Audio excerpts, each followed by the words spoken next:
મોરબીના ટંકારામાં વેપારી એક બન્યો જે છે હની ટ્રેપનો ભોગ। અજાણ્યા નંબરથી આ વેપારીને કોલ આવ્યો અને તેની સાથે મિત્રતા કરવામાં આવી અને આખરે તે હની ટ્રેપનો ભોગ બન્યો।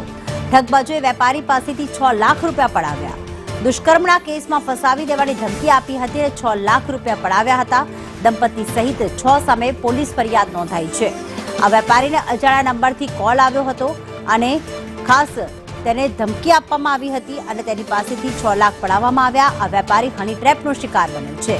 ટંકારાનો આ વેપારી છે કે જેને એક રોંગ નંબરથી ફોન આવ્યો અને તેણે મિત્રતા કેળવી દીધી હતી। પૂજા ઉર્ફે દિવ્યા જાદવ નામની પરિણીતાએ પતિ સહિતના સગરીતો સાથે મળીને અજીત ભાગ્યા નામના યુવાન પાસેથી જે વેપારી છે તેની પાસેથી 6 લાખ પડાવ્યા છે। આ 6 સામે પોલીસ ફરિયાદ દાખલ કરવામાં આવી છે। ફોન પર અજીત સાથે આ પૂજાએ મિત્રતા કેળવી હતી।